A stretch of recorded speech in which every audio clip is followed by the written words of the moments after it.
Hey, folks, this podcast is brought to you by Parlay Play Fantasy Sports. Use my referral code RotoBrady. Get that sweet, sweet deposit bonus. They got paid contests coming to a state near you. They're giving out boosts and bonuses. They're slashing lines all day long, hopping those player prop DFS contests. It's a real fun platform over there.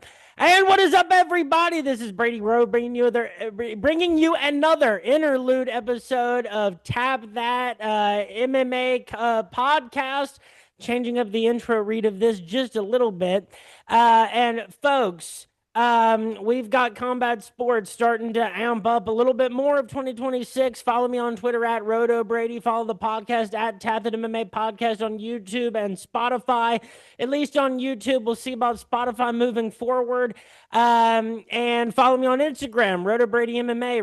Instagram has been a godsend since I have started that. As you can see, we've got a lot better guests on this podcast of late, been amping up the interlude episodes. And with me this evening,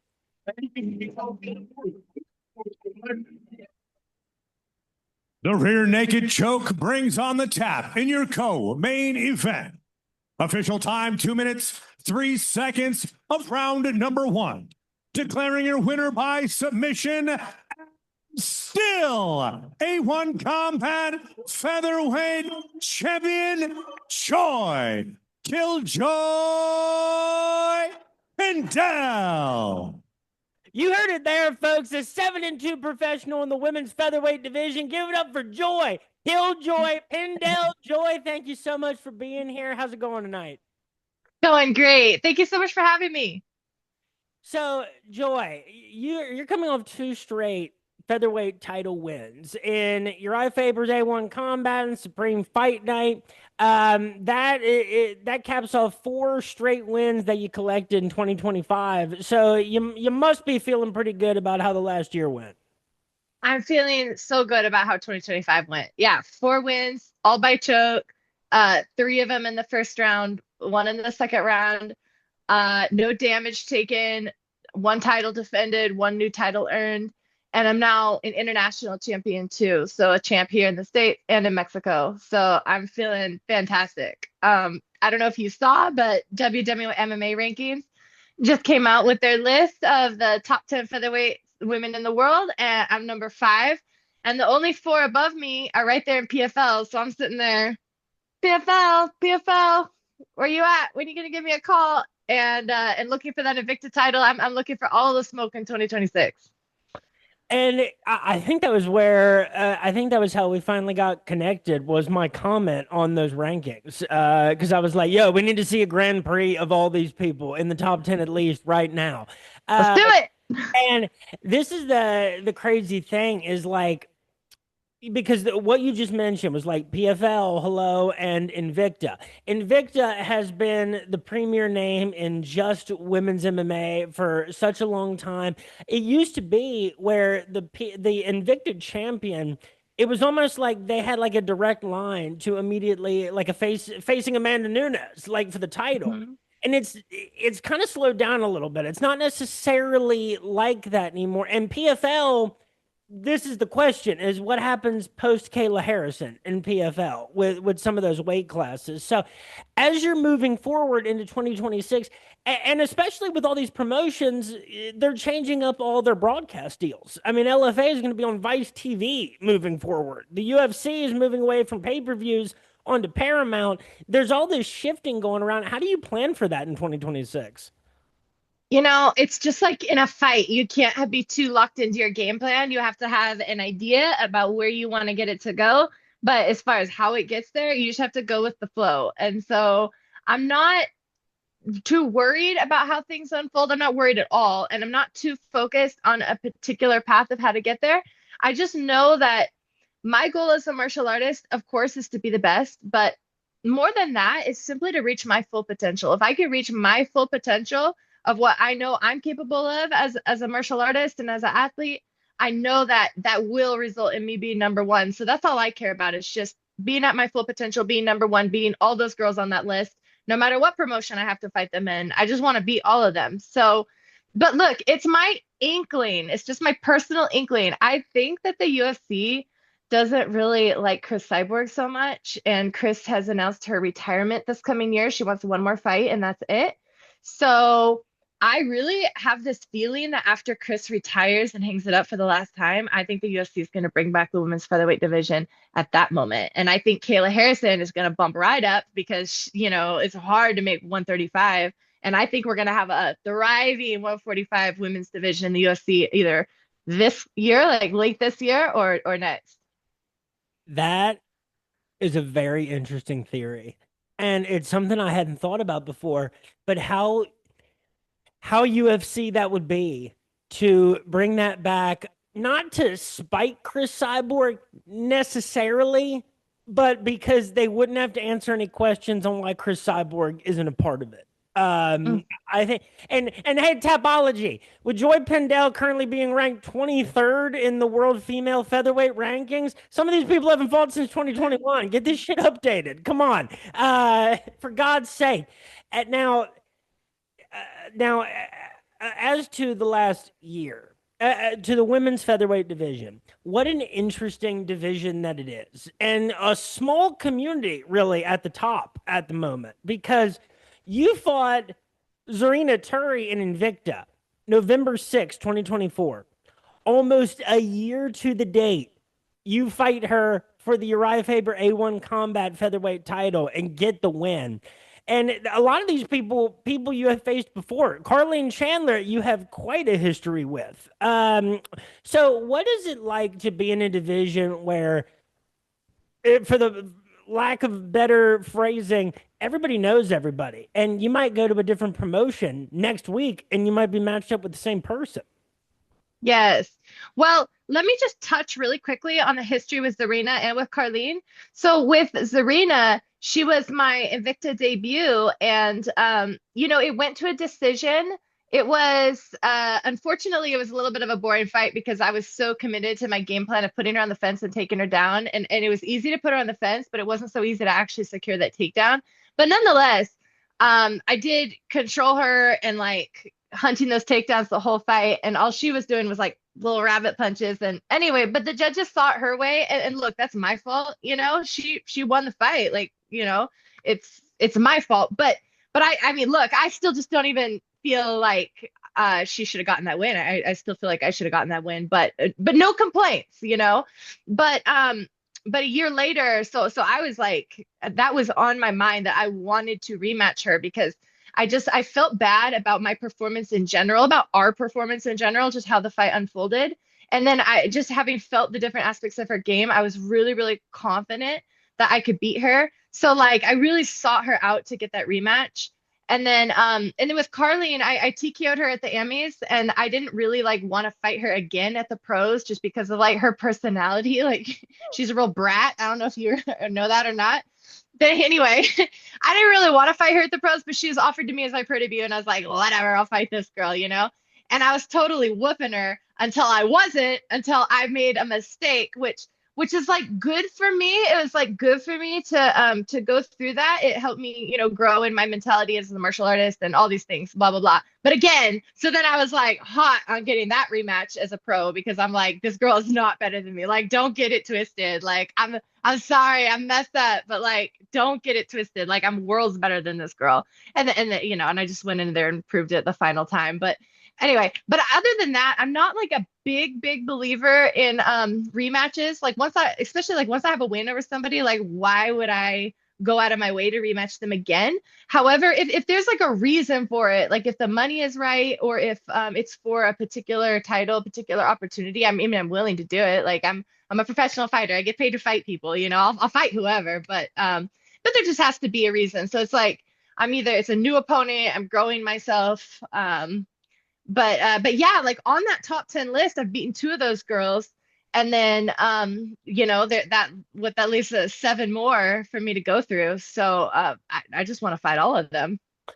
And that was the thing. Like Zarina, like the fight with her, that's a bit of that's more of like a little bit of this newer class, I would say, of like women's featherweight. Like people who have been around for a bit, but it's past a group of people that is like retired, like years past now. And you know, you guys are a little bit more active than a lot of those people used to be. And the thing with Carlene, I was going to come back to this even if you didn't bring it up, is the thing, there's heat with me just watching those fights at my house at 8 p.m. watching the fights between you and Carlene Chandler. Carlene Chandler, for folks who don't know, out of Stockton, you can tell when she fights. She fights very Stockton-esque. She talks when she fights. I know there was a lot of heat in those matchups between you guys. Can I just tell a little story also that I haven't actually mentioned publicly Just a about little that? bit. You get the inside scoop. But so like our last fight, like the last round, right? I'm holding her down and I'm just punching her and her corner's yelling at her like, "Get up, Carly, and you gotta get up." And look, I'm not a smack talker at all. Like it's not my thing. But it's the end of the third round. Her corner's yelling this to her. There's no chance she gets up. Like I have her in a great position, right? And I'm just like, they're right, Carlene. You gotta get up. You gotta get up, Carlene. And she's like, fuck you. And then she starts trying to like dig her fingers in my eyes. Like she's trying to eye gouge me. Which the ref doesn't see, but like whatever.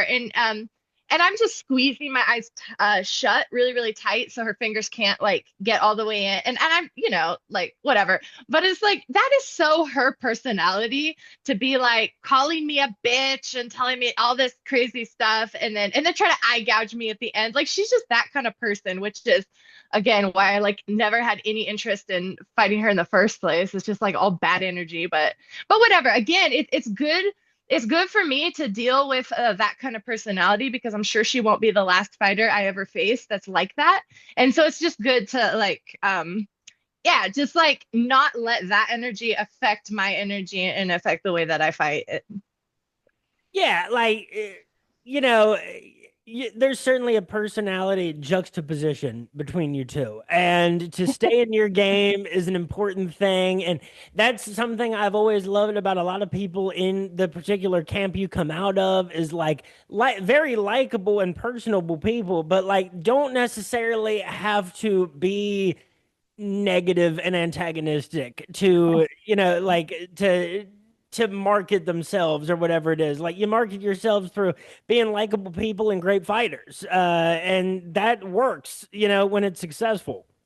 Yeah, and oh my gosh, and she was just like on my Instagram the other day talking smack like in the comments, which like I'm not gonna sit there and like argue with people in the comments. Like again, that's like kind of not my thing. But she's like saying all this stuff, and it's like, girl, aren't you like I didn't say anything back, but it's like, girl, like, aren't you like 2-3 or 2-4 or something? Like she has a terrible record, and it's like worry about your own career instead of like trying to bash on me. Like it's so weird. Oh, and the weirdest thing is her coming out with like she's got like Jesus on her mouthpiece or like Jesus saves or something like that, like on her sweat. She's like, Jesus, Jesus. And then she's like, fuck you bitch. Like what? Like I'm so confused about your energy right now.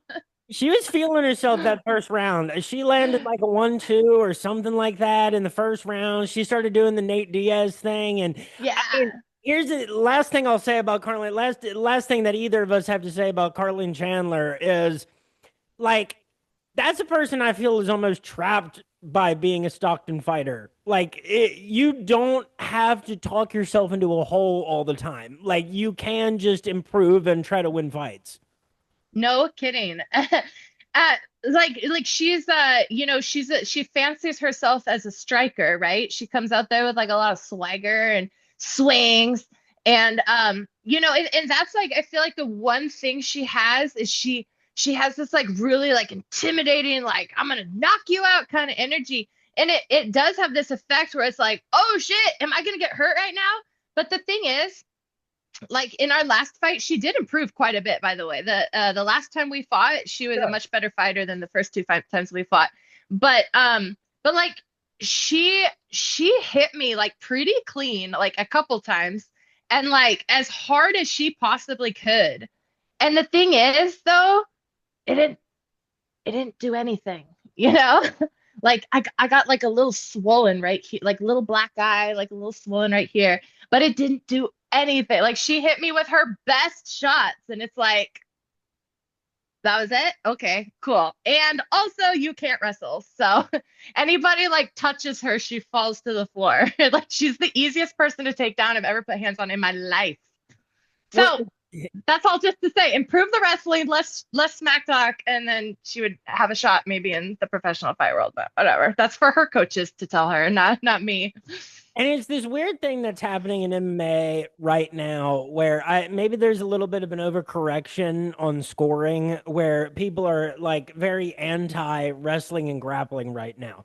Other people might disagree with the way I phrase that. That is my take on it is, look, man, you're grown adults. You know the rules of the sport. If you can't wrestle, I don't know what to tell you. Like if you can't grapple, I don't know what to tell you. So all these rule changes that fans suggest or anybody else suggest about how grappling, because they do this. It's been such a focus, scoring and judging over the last couple of years, and granted, when there's a gambling scandal in the UFC, I understand how, people reevaluate these things. But when you start saying, well, like it's about damage, it's about the damage that happened, it's like, all right, sure. But let's say that somebody is on their back for 15 minutes of a fight. They lost, right? We can't pretend like it's neutral. It's not neutral. They were in a disadvantageous position the entire time, and they couldn't do anything about it. Yeah. Yeah, and like when it comes to like actual self-defense and like being in a street fight, shall we say, the ability to control somebody really, really matters. Just to be able to stop them from moving their bodies and doing anything that they want to do, that's real. Like that matters. What it versus like, okay, and this is the problem I had about like my first fight with Zarina and just how it was scored. And again, it's not her fault. She's out there doing the best she could, and the blame lies on me for not doing more to get the win. But the way I see it is it's like I was able to just like control the entire fight. And how damaging are those punches when it's right here? Like I've got pinned against the fence and she's sitting here just like doing this. Look, I wasn't sore at all after that fight. I didn't have a single bruise after that fight. Like nothing. It's like there was no damage. Like it's just she's trying to be active, but emphasis on the word trying. Like, how does that get scored? And now she did get me at the very, very end of the third round. We broke apart. We both started swinging at each other. She got the better end of that exchange. But that was the only time in the fight, like she got like actually like the better end of the exchange. And that was just for like a couple seconds at the end of the third round. But the rest of the fight is like, I just had her controlled the whole time. Like it's my bad for not securing the takedown. But like, it's like, how does that fight get scored against me? I don't understand. What I always remind people of, what I've said the last 100 episodes of this show is this sport is like 30 to 40 years old by anybody's estimation at the professional level. And like when the NBA was 30 to 40 years old, Larry Bird and Magic Johnson were just coming into it. Like when boxing was 30 to 40 years old, I think Muhammad Ali made his like pro debut. And that's at the that's actually way off. Like boxing is like 200 years old at the professional level at this point. This is a really new professional sport. We might look back in 50 years and say, oh my God, can you believe that they were doing things like that? Like back in that period of time? Like it's so different from what we think of when it comes to the MLB or NFL or any other professional sports leagues. This is very new. People alive remember the day that like this really started at a professional level. And really, UFC 1 doesn't even really count. That's not really mixed martial arts. That is a kumite from a Jean-Claude Van Damme movie. That's not mixed martial arts like Frank Shamrock and Bas Rutten were doing back in like, the end of the 80s and everything else. So all these things that we're talking about now, I have a feeling that they will work themselves out, but also we haven't seen a major pro sport come into its own in a period of time where social media and all these other things exist. I don't know what the future looks like for this sport, but like, it's new and all these scoring things, I have a feeling will eventually work themselves out. I hope.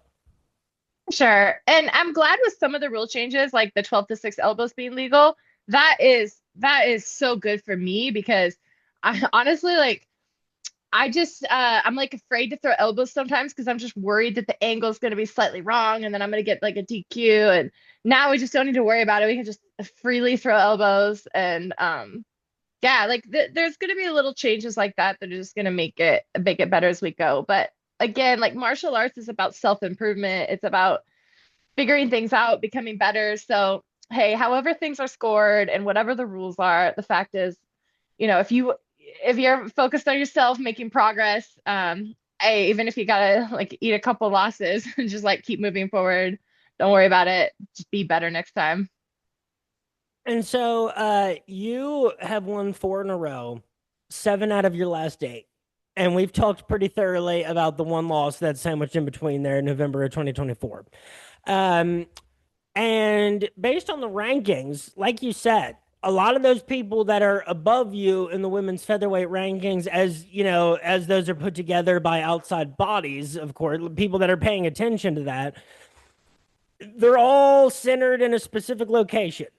And so, there's a couple options for you. You could do what you've done the last year, keep going around to wherever you possibly can and fighting the best possible people, or try to position yourself within one of the couple promotions where you're able to face those people. So, and I know that we kind of touched on it, and you said, like, it's kind of just about finding the best opportunity, moving forward, and making the best of that next. But like, how do you try to position yourself? Because women's featherweight is a very different division than the rest. It's not even like women's atom weight, where if you wanted to just go to Japan or Thailand, you could face a lot of the best people in the world at that weight. Like this is one where you have to be really selective. You have to find the people you want to fight if your goal is to beat the people ahead of you on those rankings. Yes. So the other girl in Invicta that is on those featherweight rankings with me, she's I think just the position right below me is Jamie Enenden. And so what I would like is to fight for that Invicta title next. I don't really care who it's against, but it would make sense for it to be against Jamie, being that she's the other top female in Invicta. I'm the top one and she's second, just based on our records, just saying that. But so we're the top two, so it does, so I can't imagine who else it would be against. And yeah, I think that would be a great fight. And I want to do it. And I've already told Invicta that I want to do it. And so I'm just waiting for Invicta to get back with a date for me and talk with me about it a little bit further. And then PFL, I mean, one of the matchmakers follows me and he replied to one of my messages. So like I know like I'm on their radar. They know that I'm down to fight. And then one of the girls in the PFL, Imam, I think Iman or something, her name. I messaged her on Instagram. I didn't realize what exactly her situation was. But I think yeah, she like fought in PFL before. I think she's currently signed to PFL maybe. But anyway, I messaged her on Instagram asking if she'd be interested in the match because she's 5-0 and that was right before WMMA rankings came out with their ranking. But their top 10. But yeah, she said she was down to fight me. I've been like aggressively calling out Leah McCourt, who's number 4 in those rankings and in PFL. And the reason I'm calling out Leah so aggressively is because we are really similar fighters. We have a lot of similarities, but I'm just like a little better in every area, just a little bit better. And if you can see that whole post if anybody's curious. I made like a big old post about it, it's pinned to my profile. But anyway, if she hasn't responded, but I would love for PFL to give me that fight in particular. The Leah fight would be a dream come true, because it would just like prove, where I'm at. And then the top 3 girls in the world, of course, are Chris Cyborg, Pacheco, and then Collins. Like those are the top 3. So if I could prove myself, against someone like Leah, and then maybe get one of the top 3 girls, I mean, yeah, I just want to fight the best. I just want to prove what I'm capable of and what I have. And I'm still improving everywhere all the time, but I have just a supreme amount of confidence in my grappling. And I'm really certain that in any of these fights, at some point, I'm gonna get my hands on these girls. And once I get my hands on them, I'm gonna take them down. And once I take them down, I'm gonna submit them. Like I'm really, really confident in that. And so I know that I know that I'm capable of beating any female featherweight on this planet, and I feel that I will if I fight them. So I just want the opportunity to prove it. And this is the thing about women's featherweight is like you mentioned Leah McCourt. And there's Sarah Collins, there's Sinead Kavanaugh. There's a lot of people that I think they benefited from the Bellator days for sure. And so their names are a little bit more out there, I would suppose.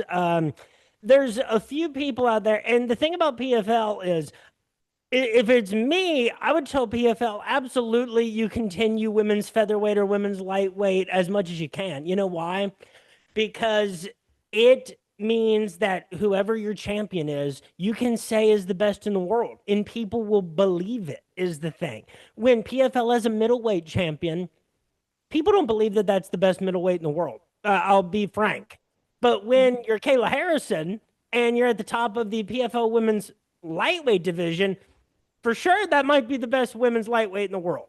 And I don't think there's a ceiling. There's no like, women above this weight class of fighting cannot be famous or successful. Look at boxing. Boxing has shown that is completely false. It comes down to star power, but the quality of matchups that you put in front of people.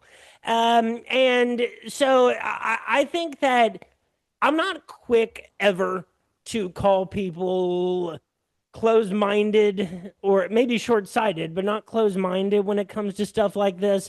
But I think MMA fans are incredibly unfair about the idea of the women's atomweight and the women's featherweight divisions. I think that if you're going to attack the quality of a division, don't talk to me about anything until you tell me about the bottom of the UFC middleweight division. Frankly, there's a lot of holes and a lot of divisions, and I love watching the women's featherweight division across several promotions and atomweight too. I think Michelle Waterson was robbed of a few years of potentially being a world champion because there was not atom weight. I think the thing is, this sport is headed for more weight classes. You can kick and scream on that as much as you want, but there's been so many weight cutting issues over the last few years. So many people that we know would be fighting better if it was 160, 165, if there was a cruiserweight division, so many other things. And women's featherweight existed only for a period of time because of Amanda Nunes and Cyborg. That was the only way that they knew to prop it up. But I think that the quality of it is certainly there. I think that people just kind of don't want to recognize it. And even if you don't think that that's true, once people do recognize it, the quality will follow it. Yeah, what's that movie? Is it Field of Dreams? It's like build the stadium and they will come. Like, yes, just give us a division. Look, I cannot make 135. I have a hell of a time making 145. Like I can barely make it. If there was a 155 division, I'd be in it. But yeah, just look, martial arts and martial arts contests is a contest of skill. It's a contest of technique, right? You got to take people with physical factors being equal or as equal as they can be. And then who has the best technique and what path are they going to take to be able to defeat each other? And there's so many fantastic fighters at our big weight classes, small weight classes, all the weight classes, men, women. It's exciting. So, and look, the way that the really small girls fight versus the way the big girls fight and all the men's divisions, we're different. We're just all different. And we have different bodies. And so, yeah, the way we do things is going to look different. But like, if you're a fan of the sport, you should, be able to have an appreciation for all of that. And I understand if some of the divisions are more or less exciting for some people, but again, like there's all different sorts out there. People like to see different things. And at the very least, it's all really interesting. So give us our opportunities. Come on, UFC.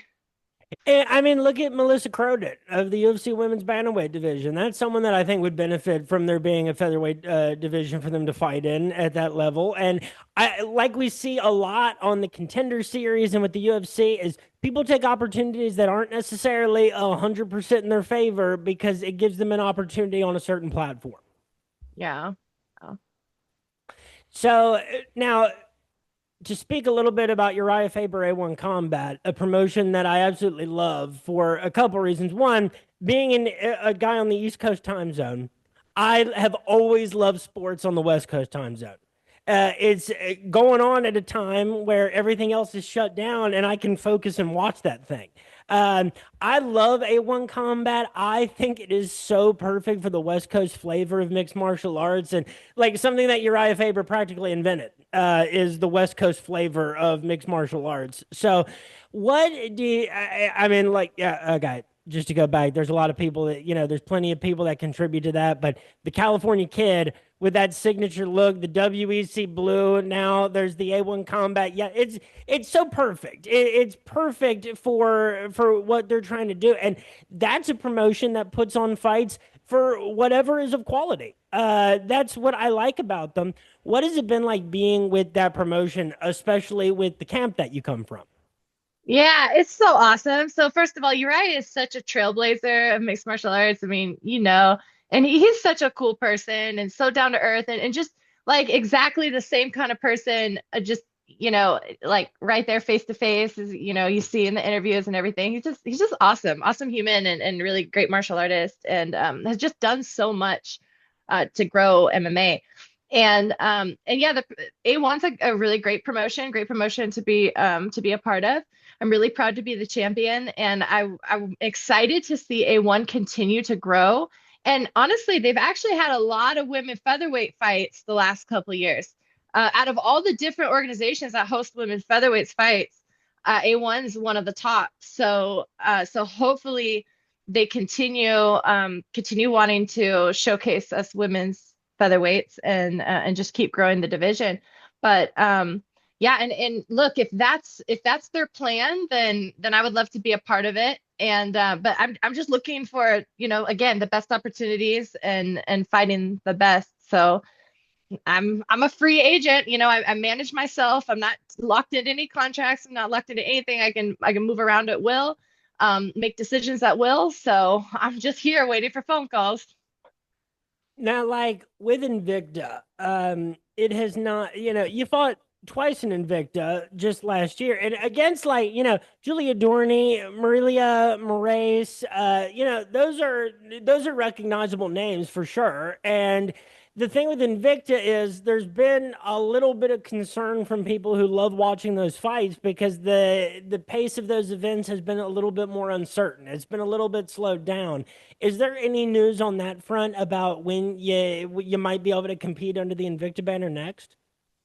There's not. I texted the matchmaker and he said that they were gonna have a meeting and get back to me. So, but I still haven't heard anything. But I do know that they are planning some big things for this year. I mean, they keep saying that, and I believe them. And Invicta is a fantastic promotion. They take care of us so well, and just do such a good job promoting us and showcasing us and putting content out for us and about us. And I really hope to fight with Invicta again. Whenever they have their next show, I want to be a part of it. I want to be on it. So, but I'm going to be reaching out to them soon just to follow through and say, hey, like follow up and say, hey, what's going on?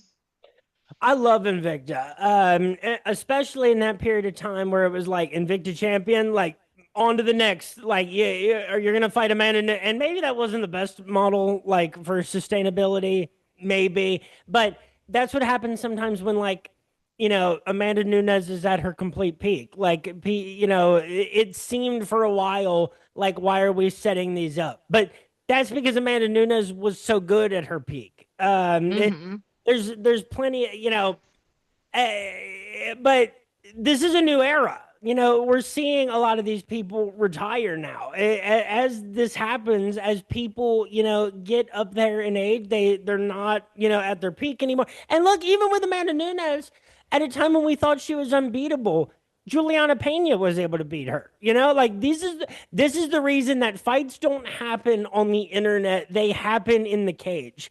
And so I don't even know where I'm going with that. I am just romantically talking about like the history of these weight classes and like what drives it.